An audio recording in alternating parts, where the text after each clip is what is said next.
அண்மை செய்தி மேகமலை புலிகள் காப்பக பகுதியில் ஆக்கிரமிப்பு தொடர்பாக உச்சநீதிமன்றம் காட்டம் தெரிவித்துள்ளது. மேகமலை துணை ராணுவத்தை அனுப்ப வேண்டி வரும் என்றும் தற்பொழுது உச்சநீதிமன்றம் பதிலளித்துள்ளது. இதுகுறித்த கூடுதல் விவரங்களுடன் செய்தியாளர் கிருஷ்ணமூர்த்தி இணைப்பில் உள்ளார். கிருஷ்ணமூர்த்தி வணக்கம். இந்த மேகமலை விவகாரம் தொடர்பாக கூடுதல் விவரங்களை வழங்கலாம். வணக்கம். மேகமலை புலிகள் சரணாலயம் பகுதிகளை ஆக்கிரமித்துள்ள இலவம் பஞ்சு தோட்டங்கள் முழுமையாக அப்புறப்படுத்த வேண்டும் என்று உச்சநீதிமன்றம் இன்றைய தினம் திட்டவட்டமாக தெரிவித்திருக்கிறது. மாஞ்சோலை, மேகமலை, அதை சுற்றியுள்ள பாதுகாக்கப்பட்ட வனப்பகுதியில் இருக்கக்கூடிய ஆக்கிரமிப்புகளை அகற்றக் கோரியும் மாஞ்சோலையில் வசித்து வரும் மக்களுக்கு மாற்று ஏற்பாடு செய்ய கோரி ஜான் கென்னடி என்பவர் தொடர்ந்த மனு உச்சநீதிமன்ற நீதிபதிகள் விக்ரம்நாத் தலைமையிலான அமர்வில் இன்று விசாரணைக்காக எடுத்துக் கொள்ளப்பட்டது. அப்போது நீதிபதிகள் ஆக்கிரமிப்புகளை அகற்ற இதுவரை என்ன நடவடிக்கை எடுக்கப்பட்டுள்ளது என்று கேள்வி எழுப்பியிருக்கிறார்கள்.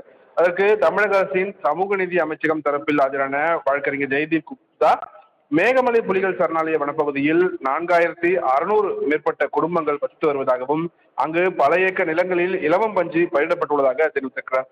அந்த மக்களை அங்கிருந்து அப்புறப்படுத்துவதற்கான நடவடிக்கை மேற்கொள்ளப்பட்டு வருவதாகவும் அவர் தெரிவித்திருக்கிறார். இவர்களில் சில குடும்பங்கள் பல தலைமுறையாக அந்த பகுதியிலேயே வசித்து வருபவர்கள். எனவே அவர்களுக்கான மாற்று ஏற்பாடுகள் செய்யப்பட்டு அதன் பின்னர் அவர்களும் அங்கிருந்து அப்புறப்படுத்துவார்கள் என்று வாதம் வைத்தார்.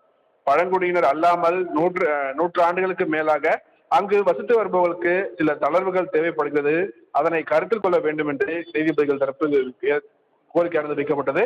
மேலும் பாதுகாக்கப்பட்ட வனப்பகுதியில் இயங்கி வந்த விடுதிகள் முழுமையாக மூடப்பட்டுள்ளதாக ஆக்கிரமிப்பு இடங்களை கண்டறிந்து உரிய நடவடிக்கை எடுக்கப்பட்டு வருவதாகவும் தெரிவிக்கப்பட்டது.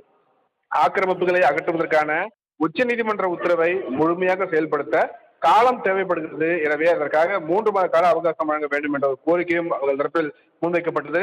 அதற்கு பதிலளித்த நீதிபதிகள் பாதுகாக்கப்பட்ட வனப்பகுதியில் உள்ள விடுதிகளை மூடினால் மட்டுமே போதாது, முழுவதுமாக இடித்து அதனை அப்புறப்படுத்த வேண்டும் என்றும் எந்த ஒரு ஆக்கிரமிப்பையும் வனப்பகுதியில் அனுமதிக்க முடியாது என்று திட்டவட்டமாக தெரிவித்திருக்கிறார்கள்.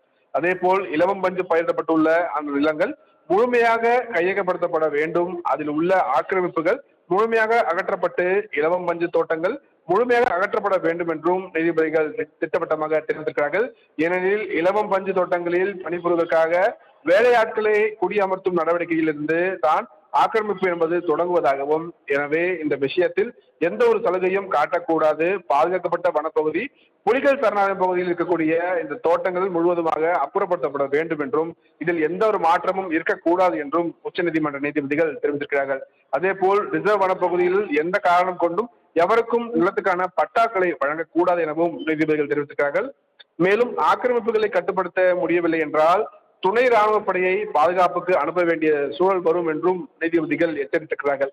அப்போது ஆக்கிரமிப்புகளை அகற்றக்கூடிய மனுதாரர் தரப்பில் ஆஜரான வழக்கறிஞர், புலிகள் சரணாலயம் அமைந்துள்ள இந்த காட்டு பகுதிகளில் இன்னும் பல ஆக்கிரமிப்புகள் தொடர்ந்து கொண்டுதான் இருக்கிறதாகவும் பல ஓய்வு பெற்ற அதிகாரிகள் நிலங்களை ஆக்கிரமித்துள்ளதாகவும் இது தொடர்பாக அந்த அதிகாரிகளுக்கு நோட்டீஸ் அளித்தும் எந்த ஒரு பதிலும் இல்லை என்று வாதங்கள் வைத்திருக்கிறார்.